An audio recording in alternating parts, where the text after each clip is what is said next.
stage. 3, 2. I am here with Creus Moreira, founder and CEO of WiseKey, a leader in cybersecurity. He's worked for the UN, been voted one of the top 300 most influential people in Switzerland. I would argue your influence extends beyond your home country to the world. And now, author of this brand new book, The Transhuman Code. First of all, congratulations on the book. Thank you, Megan. That was a great effort, but it's done. Great. Yes. Last year, this was an idea, a concept. You were talking with people about what it means to be human as technology continues to disrupt our lives. Now to have the book out, you've brought together some of the brightest minds. Talk about this being a guidebook for the moment. Absolutely. David, Ferguson, and I, we had been very busy since the last year launch, where we started to define the Transhuman Code movement, which is becoming really a movement because this book is all over Davos. And by the way, even the Klaus Schwab, which is the founder of Davos, is using this concept of his Time magazine front page. So this is really mainstream. We actually help, with the help of the people around us and our friends, to put the human at the center of gravity. This is what we wanted. We were really concerned that technology was taking us to a different direction on where the human will basically lose its humanity. So this is back into the game. And the good news is everybody agrees. I mean, there's an international consensus that whatever we do in the fourth industrial revolution, humans has to be considered first. And this is a major milestone, and thanks to David and the team, and everybody has contributed, and you, Megan, it's now possible. Yeah. There are so many headlines right now, Creus, about privacy and security, and people aren't sure what to do. And there's a lot of distrust. Can you speak to security and privacy and what we must do? Since I was in the UN 20 years ago and 15 years before during my career in the UN, we really very early in the game, and this is obviously the concept of Tim Berners-Lee when he said the web was not designed to conduct human interaction. The web is machine interconnectivity, facilitating the machines to connect between themselves, but the human was not there, it was not designed on that architecture. So obviously company took advantage of it. I mean, the fact that the humans have become a product and they are able to monetize the value of that product, it's where now something like $10 trillion economy sits on the top of the World Wide Web, which by the way was invented here in Switzerland, right? So what we are trying to do is reverse that. Obviously there's gonna be a lot of fights here because these companies make a lot of money doing something which they should not do, which is selling the product, which is the human person. So we are reversing, and actually blockchain technology is helping us to do that. What we call algorithmic technology, AI, the interception of all that is happening now. And now we have the tools which I didn't have about 15 years ago when I was already projecting what is going to happen in the future, but we didn't have the technology to reverse that logic. Now we have. Digital identification is mainstream. will.i.am is announcing our digital identification project. Digital identification is now being understood. Blockchain, we're going to be launching blockchain initiatives one after the other in the next year.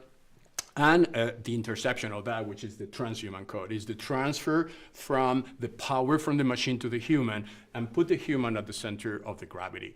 And for that, we have actually a very interesting scope for next year, which is going to be announced in the event, is what we call the human browser. So the human browser is one extension from the digital identity. Digital identity is something you should have, but not only the digital identity, you should also own the browser. You should have there a Megan browser and not a Chrome browser or an Escape browser or a Safari browser, which capture your information and makes you the product. So the idea is with this human browser, which is going to be connected to the blockchain, totally decentralized with a digital identity on the ledgers, we should be able to give a tool to the human to really become the center of gravity. So we are not talking anymore, now we are acting, and we do have the technology and the backing to do so. Mm-hmm. The human browser, when will this come out? The human browser is going to be launched as an app first. The app is going to be feeding information to a person identity, which the person has to download first. The Transhuman Code AI algorithm is going to be feeding data and feeding prognostics on that identity. So the idea is to create an ecosystem where the AI part is the Transhuman Code, the identity part is on the browser, and the interactions are decentralized in the blockchain. But it's this year, it's 2019. Everything will be, by the way, we are also launching a cryptocurrency with the name WiseCoin, which is a very powerful tool to be able to monetize human interaction. So basically, if somebody wants your identity, somebody wants to data mine you, you might eventually agree to that, but they need your consent. And as a consequence, you, by providing that consent, you need to get some benefit. The benefit will be stored into that browser wallet, and that browser wallet will have a cryptocurrency wallet, and then you can exchange with any other services you wish. Wow. So many things to talk about, and the book tackles transportation, communication, food, water, security. Talk about some of these men and women that you have brought together to give their insight in this book. Exactly. The vision of David and I was not to do everything. Well, obviously, we are limited in our specializations. We needed the brain power and the willpower of other participants, what we call a network of minds. Obviously, that was an excellent place to find those minds that will contribute to the code through their experience and expertise on specific areas that the book is covering. Transportation, food distribution, food safety, tobacco industry, health, each of those elements that will create this ecosystem around the human, so we improve the human nature. The human, after this book evolves into what I believe is going to be a trust manifest, will be able to immediately benefit from the results of those experts. So another interesting thing, the book is complemented by, and this is going to be launched also this year, by a platform that David is working with me, which allows people, not only experts, but also everybody, to contribute their knowledge to the platform. And the platform is going to learn with using an AI algorithm. So imagine all these experts, then they are feeding us with best practices, information. Imagine this algorithm is capturing the best information in the world, information that is not filtered by economic reasons. There is no political agendas. There is no personal agenda. It is only one agenda, is to make the human totally independent on technology and progressing as we have done in the entire humanity. Mm-hmm. Carlos, what would be your advice to anyone who doesn't know how they fit in with all this? And I know that's a conversation at Davos is, we don't want anyone to feel left behind. Civilization 4, right? Right, as things zoom ahead. So what would be your advice to anyone out there who wants to know how they can contribute to read the book and apply it to their own life? So first of all, the first advice is to tell everybody that as a human, we have a human identity, which has a value. And maybe only very powerful companies knows that. So we are instructing people then, because you are a human, you have the right to exist. So a human identity, as we project in the book, is not your Facebook account, it's not your Google account, it's not your Twitter account, it's your birth certificate. It's something that belongs to you, and nobody should be able to grab it or to abuse of it. So as a birth certificate, the day that you enter the internet, and obviously this book is going to bring people to enter the internet in a more safe way, they will, by having access to that birth certificate, be in control of their destiny. And that consent that they have will empower them to have services. People will, as I said before, willing to buy that consent. And that will create we're working with the Millennium Goals of the United Nations. I am a member of the United Nations Council for the Millennium Goals. We're working with Microsoft. We're going to have Brad Smith in a few minutes talking about the Geneva Convention. All these minds are working for the same endeavor, to make human totally independent. And those are big companies. The Tech Accord involves all the bigger companies in the world, and all of them, they are working to protect the human. So I think what is a major achievement, and maybe the achievement in the last 3 years in Davos, is that we have put the human in the main agenda of everybody else. This was not the case before. Mm-hmm. Your book asks so many great questions. One of them is constantly asking what is prevailing, humanity or technology?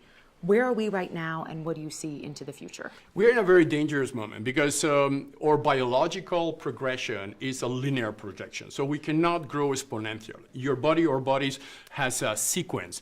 0 to 100 takes 100 steps before reaching 100. In computer science, 0 to 100 takes actually billions. So the exponential powers of computer are by far superior to our biological growth power. So if what we're going to do is comparing our biology with the technology, we are losing the battle. So what we are doing here is saying, no, don't mix things. Actually, a lot of biological integrations into technology are going to be the next disruptive technologies. So let's progress on the technology, maintain the biology uniqueness of the human being, and protecting that. So we are not going to put our brains into a robot and be living in a cloud. We are not going to do that. We're actually going to connect to a cloud to include our performances or capabilities or solving problems because we're going to have access to data that we never had access before. But we don't need to denaturalize the human nature to reach those objectives. So obviously, there are other visions and they're more radical because they really believe that robots will replace us, robots will take our jobs. This is not true. We are very optimistic that it's a much better possibility to reinforce human rather than replace human. We need to be still in the game for whatever civilization we're going to create. Mm-hmm. Just to wrap up here, you're a father. What would you say to everyone with children that wonders where their children will fit in this new world? So the first thing I would say, then don't worry, your children will have jobs. You know, there's no, everybody, actually jobs are this type of, if we design technology around the transhuman code vision, jobs will be there. Why? Because we are going to be able to capture the things humans have, which computers never have: emotions, capability of taking care of others, being able to fall in love, to cry, to pray. This kind of things only humans know how to do it. And those emotions will become jobs. So maybe our jobs will not necessarily be repetitive tasks, and computers will know how to do better than us.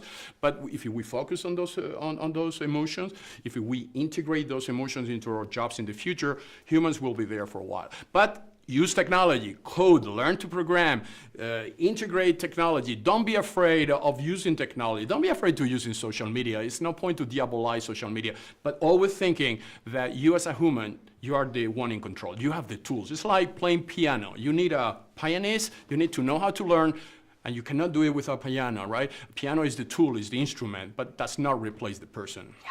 You're providing us with the tools. Creus Moreira, co-author of The Transhuman Code, How to Program Your Future. Thank you, Megan. That was great. Thank you. Well done. Perfect. Nice. I'm going to do the just same keep thing now going. in Canadian English.